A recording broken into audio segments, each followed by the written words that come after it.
नमो नमः मित्राणि, आप सभी का संस्कृत ज्ञानदायिनी चैनल में बहुत बहुत स्वागत है। मित्रों, हम लोग प्रशिक्षित स्नातक शिक्षक भर्ती परीक्षा 2001 के व्याख्यात्मक हल प्रश्न पत्रों का अध्ययन कर रहे हैं। आज के इस वीडियो में हम लोग 51 नंबर के क्वेश्चन से अध्ययन की शुरुआत करते हैं। तो चलिए देखा जाए। आज का हमारा पहला प्रश्न है, प्रजाभ्यः स्वस्ति में चतुर्थी विभक्ति का सूत्र है। तो इसका आंसर हो जाएगा नमः स्वस्ति स्वाहा स्वधा अलम वसट योगे चतुर्थी। इसके व्याख्यात्मक हल को देखते हैं।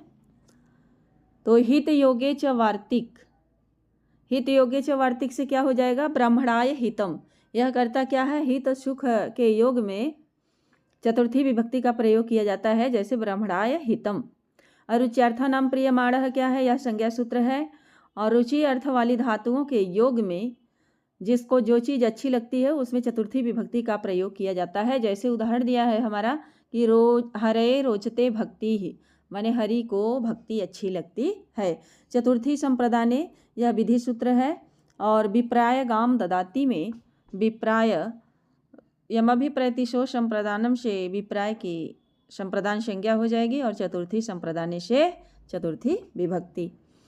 आगे दिया है नमः स्वस्ति स्वाहा स्वधा अलम वशट योगाच्छ, यानी कि नमः स्वस्ति स्वाहा स्वधा अलम और वशट अव्यय पदों के योग में चतुर्थी विभक्ति होती है, जैसे प्रजाभ्यः स्वस्ति। अतः विकल्प डी हमारा सही है। अगला क्वेश्चन है, चौराद विभेति में पंचमी किस सूत्र से हुई है। तो अपादाने पंचमी, भित्रार्था नाम भय हेतु संज्ञा सूत्र है। इससे चौराद की अपादान संज्ञा होगी और अपादाने पंचमी से पंचमी विभक्ति होगी। इसमें दिया है अपादाने पंचमी धावतो अस्वात पतति, माने दौड़ते हुए घोड़े से गिरता है। भित्रार्था नाम भय हेतु क्या है, यह संज्ञा सूत्र है। और सूत्र से क्या ज्ञात होता है, तो भय और त्राण माने रक्षा करने वाली धातुओं के योग में भय के कारण की अपादान संज्ञा होकर के उसमें अपादाने पंचमी से पंचमी विभक्ति हो जाती है। आगे व्याख्या दिया है आख्यातोपयोगे। तो आख्यातोपयोगे भी क्या है, संज्ञा सूत्र है। उपाध्यायात अधीते, इसमें भी अपादाने पंचमी से पंचमी विभक्ति हो जाए। जनुकर्मणि द्वितीया सूत्र से अनुक्त कर्म में द्वितीया विभक्ति होती है, जैसे हरिम भजति। कर्तिकरणयोः तृतीया सूत्र से, तो सूत्र से अनुक्त कर्ता तथा करण में कौन सी विभक्ति होती है, तो तृतीया विभक्ति होती है। अनुक्त कर्ता और करण, कर्ता की विभक्ति पूछता है कौन सी है, तो कर्ता की अपनी विभक्ति तृतीया होती है। उक्त होने पर प्रथमा में चला जाता है।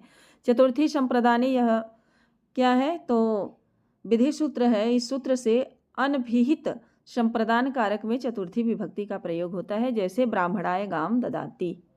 अपादाने पंचमी विधि सूत्र है और अनभिहित यानी जो अनुक्त अपादान कारक में पंचमी विभक्ति होती है। अतः विकल्प ए सही है।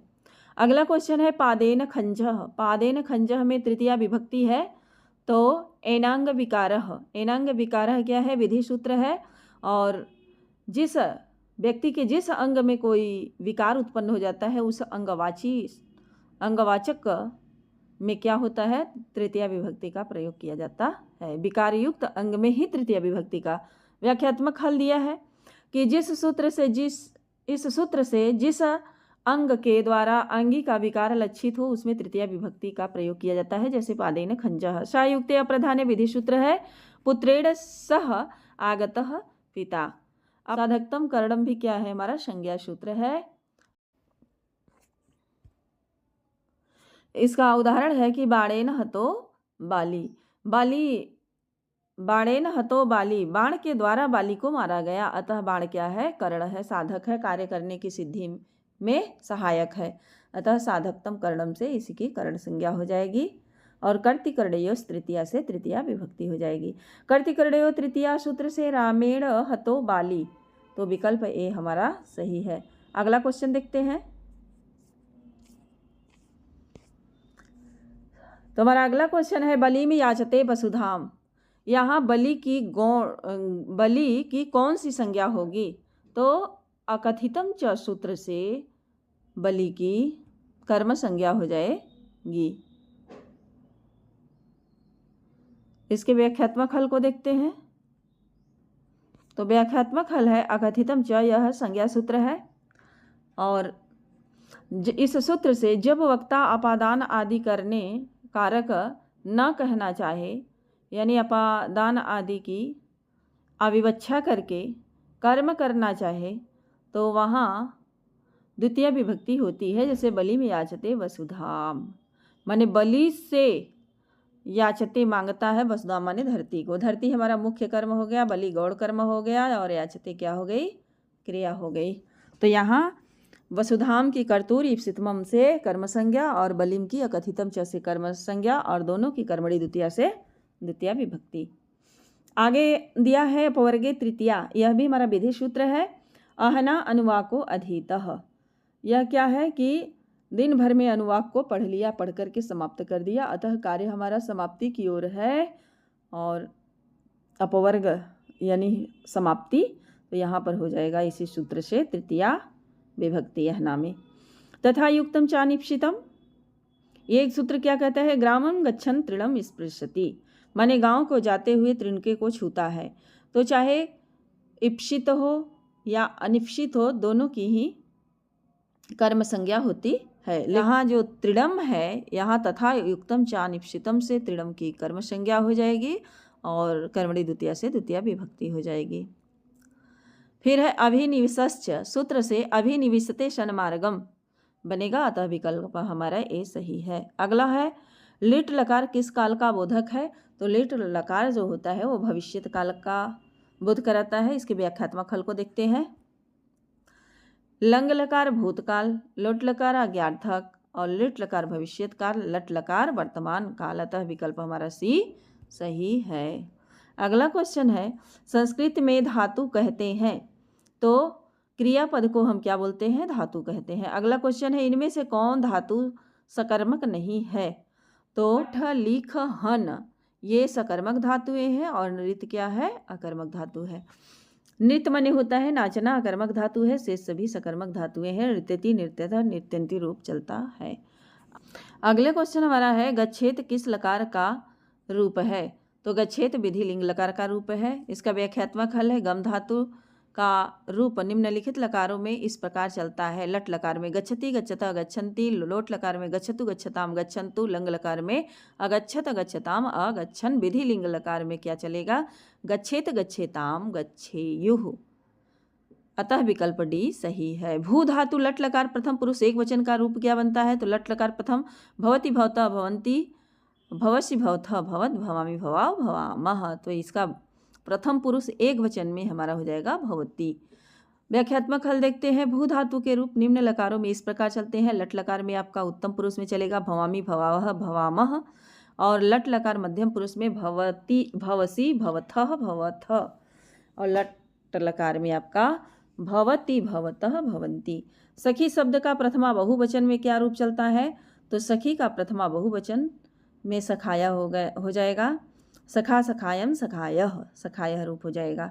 और यह सखी इकारांत पुलिंग का रूप प्रथमा में सखा सखायौ सखायः, सखा सखायौ सखायः रूप चलता है, अतः विकल्प सी सही है। भूपति शब्द का षष्ठी एक वचन का रूप क्या होता है, तो भूपति का षष्ठी हमारा बनेगा भूपतेः। भूपति शब्द का रूप षष्ठी विभक्ति में भूपतेः भूपत्योः भूपति नाम, प्रथमा में भूपति ही भूपति भूपतयः भूपतयः भूपत्याः भूपत्युः, सातों विभक्तियों में कहीं नहीं चलता, अतः विकल्प सी सही है। अगला क्वेश्चन देखते हैं। तो हमारा अगला क्वेश्चन है विश्वपा शब्द का सप्तमी एक वचन में रूप क्या बनेगा, तो विश्वपा का सप्तमी एक वचन में विश्वपी बनेगा। व्याख्यात्मक हल देखते हैं। तो विश्वपा आकारांत पुलिंग शब्द का सप्तमी विभक्ति में रूप चलता है विश्वपी विश्वपोह विश्वपाशु, विश्वपायाम और विश्वपाशु कहीं रूप नहीं बनता, अतः विकल्प भी सही है। नदी शब्द का द्वितीय बहुवचन का रूप क्या चलता है, तो बहुवचन में नदी मोस्ट इंपॉर्टेंट है। नदी इकारांत स्त्रीलिंग शब्द का रूप निम्न विभक्तियों में इस प्रकार चलता है नदी नद्यौ नद्यः प्रथमा में, और द्वितीय में चलता है नदीम नद्यौ नदीहि, तृतीया में चलता है नद्याः नदीभ्याम नदीभि, अतः विकल्प ए सही है। गो शब्द का षष्ठी बहुवचन का रूप क्या बनता है, तो गवाम बनता है। गो बैल या गाय ओकारांत पुलिंग का रूप षष्ठी विभक्ति में गोह गवोह गवाम बनता है, और विकल्प सी सही है। तत् शब्द का स्त्रीलिंग षष्ठी बहुवचन का रूप क्या होगा? तो स्त्रीलिंग में ताशाम, ताशाम बनेगा। और तत् शब्द का षष्ठी में चलता है तस्याह तयोह ताशाम, सप्तमी में तस्याम तयोह ताशु, और पुल्लिंग षष्ठी में क्या चलता है? तस्य तयोह ताशाम, अतः विकल्प सी सही है। अगला क्वेश्चन हमारा है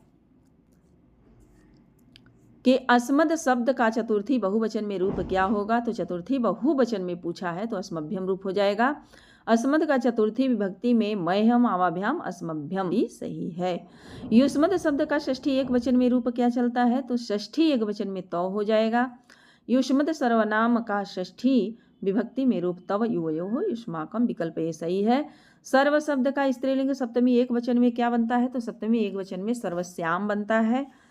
और सर्व शब्द का सप्तमी में रूप चलेगा सर्वस्याम सर्वयोः सर्वासु। सर्व शब्द पुल्लिंग में क्या बनेगा? तो सर्वस्मिन् सर्वयोः सर्वेषु, अतः विकल्प भी सही है। तद शब्द का पुल्लिंग द्वितीय बहुवचन का रूप क्या बनता है? तो तद का द्वितीय में आपका हो जाएगा तान। तत् शब्द पुल्लिंग द्वितीय विभक्ति में तम तौ तान रूप बनता है, तस्य तयो तेषाम षष्ठी में बनता है।